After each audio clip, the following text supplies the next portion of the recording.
Mes amis Verseaux, bonjour et bienvenue sur la chaîne Tarot à Merveille. Pour votre tirage général, ceux qui me découvrent, soyez les bienvenus. Vous n'êtes pas prêts, je le sais, vous le savez. Cette phrase ne devrait pas vous blesser, elle devrait vous rassurer. Parce que si vous étiez prêt, si tout en vous était parfaitement aligné, parfaitement calibré, parfaitement préparé pour ce qui arrive, alors ce ne serait pas quelque chose d'énorme. Ce serait quelque chose de prévisible, d'attendu, de banal. Et ce qui se prépare pour vous n'a rien de banal. Les choses véritablement transformatrices arrivent toujours quand on n'est pas prêt. C'est leur signature, leur marque de fabrique. Elles ne frappent pas quand le terrain est dégagé et les valises faites. Elles frappent quand vous êtes au milieu de votre routine, les mains pleines d'autre chose, le regard tourné dans la mauvaise direction. Et c'est justement cette absence de préparation qui garantit l'authenticité de votre réponse. Pas de script répété, pas de posture calculée, juste vous, brut, vrai, pris au dépourvu. Je vais vous faire remonter un escalier de 10 marches. À la première marche, vous êtes là où vous êtes maintenant. Pas prêt, un peu perdu, être sceptique. À la 10e marche, vous comprendrez exactement ce qui arrive et pourquoi votre sentiment de ne pas être prêt est en réalité le signe le plus fiable que vous l'êtes. Commençons la montée. Marche 0. Là où vous êtes fatigué d'une fatigue que le sommeil ne guérit pas. C'est une fatigue plus profonde, existentielle, la fatigue de maintenir en place des structures qui ne tiennent plus, des habitudes dont vous avez oublié l'origine, des relations qui fonctionnent sur pilote automatique, des objectifs que vous poursuivez par inertie plutôt que par désir. Vous faites les gestes, vous dites les mots. Mais une partie de vous, une partie de plus en plus insistante, observe tout cela depuis une distance croissante en se demandant « Est-ce que c'est ça ma vie ? Est-ce que c'est tout ?» Cette question n'est pas un signe de dépression, c'est un signe de lucidité. C'est votre être profond qui refuse la surface, qui exige davantage, pas davantage de choses, davantage de sens, de profondeur, de vérité. Et cette exigence que vous n'avez pas choisie, qui s'est imposée à vous comme une marée qui monte, est le prélude de ce qui arrive. Regardez autour de vous, regardez votre vie avec honnêteté. Il y a des choses qui fonctionnent, il y a des choses dont vous pouvez être fiers, mais il y a aussi ces poches de compromis que vous avez acceptées par fatigue. Ces endroits où vous avez dit oui alors que tout en vous disait non, ces arrangements avec votre propre vérité que vous maintenez en place, avec l'énergie du quotidien. Et cette énergie s'épuise. Non pas parce que vous êtes faible, parce que les compromis ont une date d'expiration. Et les vôtres arrivent à échéance. Ce qui est magnifique dans cette fatigue lucide, c'est qu'elle est le terrain le plus fertile qui existe pour le changement. Les gens satisfaits ne changent pas. Les gens confortables ne changent pas. Ce sont les gens fatigués de leur propre immobilité qui bougent. Et vous êtes prête à bouger. Votre corps le sait. Votre cœur le sait. Seul votre mental proteste encore, accroché à ses habitudes comme un enfant à son doudou, marchin, ce que vous ne voyez pas encore. Pendant que vous vivez votre fatigue lucide, des pièces bougent en coulisses. Des connexions se forment entre des personnes, des opportunités et des circonstances dont vous ignorez l'existence. Quelqu'un, quelque part, a prononcé votre nom dans une conversation que vous n'avez pas entendue. Une idée qui germe dans l'esprit de quelqu'un d'autre porte votre empreinte sans que cette personne sache encore pourquoi. Un mouvement financier qui n'a apparemment aucun rapport avec vous est en train de créer un canal qui mènera directement à votre porte. Vous ne voyez rien de tout cela et c'est normal. Les plus grands changements de la vie se préparent dans l'invisible. Comme les racines d'un arbre travaillent sous terre pendant des mois avant qu'une seule feuille n'apparaisse. Vous êtes dans la phase souterraine, la phase où tout bouge mais rien ne se voit. Et cette phase est la plus frustrante qui soit, parce qu'elle ressemble à de l'immobilité, alors qu'elle est le mouvement le plus intense que votre vie ait connu depuis longtemps. Vous avez peu être remarqué des synchronicités récemment, des coïncidences trop précises pour être aléatoires, un chiffre qui revient, un thème qui surgit dans des conversations sans lien entre elles. Un mot qui apparaît partout, dans un livre, sur une affiche, dans la bouche d'un inconnu. Ces synchronicités sont les fuites du système, les petites fissures par lesquelles l'invisible laisse entrevoir ce qu'il prépare. Ne les ignorez pas, ne les rationalisez pas, notez-les, même mentalement. Parce que quand ce qui se prépare se manifestera enfin, vous regarderez en arrière et vous réaliserez que les indices étaient partout, que l'univers ne vous a jamais laissé dans le noir total, qu'il a semé des lanternes le long du chemin, de toutes petites lanternes, juste assez pour que vous ne perdiez pas espoir dans l'obscurité. Marche 2, le paradoxe du non prêt. Voici quelque chose que personne ne vous a jamais dit. Le sentiment de ne pas être prêt est un mécanisme de protection, pas un diagnostic. Votre mental vous dit « tu n'es pas prêt », non pas parce qu'il a évalué objectivement votre niveau de préparation, mais parce que reconnaître que vous êtes prêt l'obligerait à céder le contrôle. Et le mental déteste céder le contrôle. C'est son travail de tout anticiper, tout calculer, tout prédire. Et quand quelque chose d'énorme approche, quelque chose qui échappe à ses calculs, il panique. Et sa panique prend la forme de cette phrase rassurante en apparence, mais paralysante en réalité. Tu n'es pas prêt, attends encore, le moment viendra, mais le moment ne vient jamais. Pas selon les critères du mental, parce que le mental pose des conditions infinies. Quand tu auras assez d'argent, quand tu seras assez confiant, quand les circonstances seront idéales, quand tu auras un plan B, un plan C et un plan D, ces conditions sont des portes qui ouvrent sur d'autres portes qui ouvrent sur d'autres portes. Un labyrinthe sans sortie, conçu pour vous maintenir dans la salle d'attente de votre propre vie. La vérité est que vous êtes prêt, pas au sens où tout est en place, au sens où tout ce que la vie vous a appris jusqu'ici vous a équipé pour ce moment. Chaque épreuve était un entraînement, chaque échec était un tutoriel, chaque douleur était un calibrage.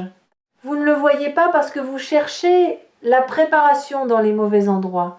Vous la cherchez dans vos certitudes alors qu'elle vit dans vos cicatrices. Marche 3. L'argent qui change de forme. Parlons de ce qui arrive sur le plan financier. Parce que le mot énorme dans le titre de cette vidéo n'est pas une exagération. Il décrit la nature du changement, pas la taille du chiffre. Énorme ne signifie pas nécessairement des millions. Énorme signifie disproportionné par rapport à ce que vous attendiez. Suffisant pour modifier votre trajectoire. Assez pour créer un espace de respiration là où il n'y en avait pas. L'argent qui arrive va prendre une forme que vous n'aviez pas anticipée. Votre mental a une image très précise de comment l'argent est censé venir par le travail, par un employeur, par un échange direct de temps contre rémunération. Mais l'abondance ne respecte pas les modèles mentaux. Elle est créative, inventive. Elle emprunte des chemins que votre imagination n'avait pas cartographiés. Peut être que cet argent viendra par une résolution inattendue, un vieux dossier qui se débloque, un remboursement oublié qui refait surface, un héritage dont personne ne parlait. Peut être qu'il viendra par une proposition.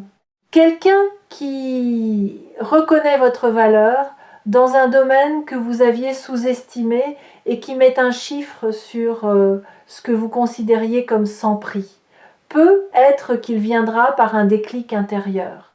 Une idée qui s'illumine soudainement avec une évidence qui vous laisse pantelant et qui, une fois mise en œuvre, génère un flux que vous n'aviez jamais cru possible. Quelle que soit la forme, elle vous surprendra. Et cette surprise sera la preuve que ce qui arrive dépasse votre mental. Parce que ce que le mental peut prévoir, le mental peut aussi limiter. Ce qui vous surprend échappe à cette limitation. Et l'illimité est exactement ce dont votre vie financière a besoin en ce moment. Voici ce que je perçois avec clarté. L'argent qui arrive ne sera pas seulement une somme. ce sera un déclic, le genre de déclic qui change votre rapport à l'argent de manière permanente. Jusqu'ici, votre rapport à l'argent était un rapport de tension. Vous pensiez à l'argent avec le même état d'esprit qu'on pense à un prédateur, avec vigilance, avec méfiance, avec cette hyperconscience anxieuse de sa présence ou de son absence. Après ce déclic, votre rapport sera différent, plus détendu, plus fluide, non pas parce que vous aurez soudain des millions, mais parce que vous aurez expérimenté de manière concrète et incarnée que l'argent peut venir à vous sans que vous ayez à vous épuiser pour l'obtenir. Que l'effort n'est pas la seule monnaie d'échange, que parfois la réceptivité produit davantage que l'acharnement. Et ce déclic, une fois vécu, ne peut pas être dé. Il s'installe dans votre système comme une mise à jour irréversible, et chaque interaction financière future sera colorée par cette nouvelle compréhension. Vous négocierez différemment, vous demanderez différemment, vous recevrez différemment, non pas parce que vous aurez appris une technique, parce que vous aurez vécu une expérience qui a réécrit vos règles intérieures. Marche 4. L'appel qui couve. Il y a un appel dans l'air. Pas seulement un appel téléphonique, même si c'est la forme qu'il prendra peut être. Un appel au sens large, un contact. Une manifestation de présence de quelqu'un que vous attendez sans l'admettre. Cette personne traverse un processus parallèle au vôtre. Elle aussi se sent pas prête. Elle aussi hésite. Elle aussi porte un mélange d'envie et de peur qui la maintient dans un état d'oscillation permanente. Mais l'oscillation touche à sa fin, le pendule ralentit. Il s'apprête à se fixer d'un côté, et le côté vers lequel il penche, c'est le vôtre. Ce qui pousse cette personne vers vous n'est pas la nostalgie, c'est la reconnaissance. La reconnaissance tardive, mûrie par l'absence, que ce qu'elle avait avec vous n'existe nulle part ailleurs. Pas parce que vous êtes parfait, parce que la chimie entre vous deux, cette alchimie inexplicable qui transforme l'ordinaire en précieux, ne se reproduit pas sur commande, on ne la fabrique pas, on la trouve, et quand on la trouve et qu'on la perd, on passe le reste du temps à la chercher chez les autres sans jamais la retrouver, jusqu'au jour où l'on comprend qu'elle n'existait que là, avec vous. Cette prise de conscience, cette personne l'a eue récemment, pas comme un coup de tonnerre, comme une aube, lente, graduelle, impossible à ignorer une fois qu'elle a commencé. Elle a comparé, elle a essayé autre chose, elle a tenté de reproduire avec d'autres ce qu'elle avait avec vous. Et chaque tentative a confirmé ce qu'elle ne voulait pas admettre. Vous êtes irremplaçable dans son équation. Pas parce que vous êtes parfait, parce que votre imperfection s'emboîte exactement dans la sienne, parce que vos failles se complètent au lieu de se heurter, parce qu'ensemble vos manques cessent d'être des manques et deviennent des espaces où l'autre peut se déployer. Cette reconnaissance tardive est en train de transformer son hésitation en mouvement. Et le mouvement, une fois lancé, ne s'arrête plus. Il accélère, il se renforce à chaque jour qui passe. Chaque matin où cette personne se réveille en pensant à vous, ajoute 1 gramme de poids au plateau de la balance qui penche vers l'action. Et le plateau est presque assez lourd maintenant. Marche 5. Le milieu de l'escalier. Nous sommes à mi-chemin. Arrêtons-nous, respirons et regardons en bas. Voyez le chemin parcouru depuis la marche 0. Vous étiez fatigué, sceptique, pas prêt, et en 5 marches, quelque chose a déjà changé. Pas dans votre vie, dans votre perception. Vous commencez à entrevoir la possibilité que ce qui arrive n'est pas une menace. C'est un cadeau emballé dans du papier que votre mental ne reconnaît pas. Et le fait de ne pas reconnaître l'emballage ne dit rien sur la valeur du contenu. Si cette vidéo vous a trouvé sur Tarot à merveille, c'est que vous êtes exactement au milieu de cette ascension. Ni en bas dans l'ignorance, ni en haut dans la compréhension totale. Au milieu, dans cet espace inconfortable mais fertile où le doute coexiste avec l'espoir, où la peur marche à côté de l'excitation, où vous ne savez pas encore ce qui vous attend, mais vous sentez dans chaque fibre de votre être que c'est réel. Marche 6. Ce que l'énorme exige de vous.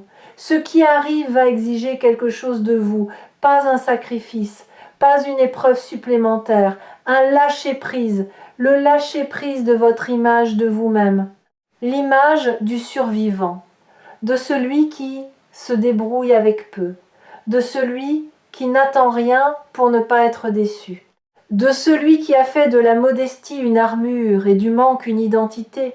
Cette image vous a servi, elle vous a porté à travers des périodes où porter était tout ce que vous pouviez faire, mais elle est devenue trop petite, comme un vêtement d'enfant sur un corps d'adulte. Vous avez grandi au-delà de cette image et elle vous compresse, elle vous empêche de respirer pleinement, de rêver pleinement, de recevoir pleinement. L'énorme exige que vous acceptiez une nouvelle image de vous-même, pas une image grandiose ou prétentieuse, une image juste, qui reflète non pas ce que vous avez été, mais ce que vous êtes devenu. Quelqu'un de capable, de digne, de suffisamment solide pour porter l'abondance sans qu'elle le détruise. Cette image vous fait peur parce qu'elle implique une responsabilité, la responsabilité de vivre à la hauteur de ce que la vie vous offre. Mais cette responsabilité n'est pas un fardeau, c'est un honneur. Et voici un secret que les gens qui réussissent leur transformation ne partagent presque jamais. Le moment le plus difficile n'est pas la traversée de l'épreuve, c'est le moment juste après, le moment où l'épreuve est terminée et où vous devez apprendre à vivre sans elle, parce que l'épreuve, aussi douloureuse qu'elle soit, finit par devenir familière. Elle devient votre identité, vous êtes celui qui lutte, celui qui survit, celui qui fait face. Et quand la lutte n'est plus nécessaire, quand la survie cède la place à la vie, vous vous retrouvez face à un vide, non pas un vide de manque, un vide d'identité. Qui suis-je si je ne suis plus en train de lutter? La réponse est vous êtes quelqu'un de libre. Et la liberté, au début, est vertigineuse. Elle ressemble au premier pas hors d'une cage dont la porte est restée ouverte pendant des jours avant que vous osiez la franchir. Mais une fois franchi, ce pas est irréversible. Et le monde de l'autre côté est plus vaste que tout ce que la cage vous permettait d'imaginer. Marche 7. Le lien entre l'argent et l'appel, vous vous demandez peut-être pourquoi l'argent et cet appel arrivent en même temps. C'est pas une coïncidence, c'est une cohérence. Les deux sont des manifestations du même mouvement. Le mouvement de votre vie qui passe du mode survie au mode expansion. En mode survie, tout est serré, l'argent est compté, les relations sont contrôlées, les émotions sont rationnées. Chaque ressource est gérée avec la paranoïa de celui qui pense qu'il n'y en aura jamais assez. En mode expansion, tout circule. L'argent vient et va avec fluidité. Les gens entrent et sortent de votre vie avec grâce. Les émotions sont vécues pleinement, sans la censure du mental qui décrète lesquelles sont autorisées. Vous passez du premier mode au second. Et dans cette transition, l'argent et l'appel sont les deux premiers signes visibles du changement, les éclaireurs du nouveau régime, les preuves tangibles que l'expansion a commencé, marche 8. Ce qui se passe quand vous décrochez. Quand l'appel viendra, quand vous décrocherez, que ce soit un téléphone ou une porte ou un regard, quelque chose d'inattendu va se produire. Le scénario que vous aviez préparé, consciemment ou non, va voler en éclats, parce que ce que cette personne aura à vous dire ne correspond à aucun de vos scripts mentaux, ce ne sera pas une excuse, ce ne sera pas une déclaration, ce ne sera pas une explication de son absence, ce sera plus simple et plus profond que tout cela. Ce sera une question, une vraie question, pas rhétorique, sincère. Et cette question vous laissera sans voix, non pas parce qu'elle est complexe, parce qu'elle est exactement la question que vous vous posez à vous-même depuis des semaines sans oser y répondre. Et dans ce moment de miroir, dans cette collision entre la question de l'autre et votre propre questionnement intérieur, quelque chose va fondre.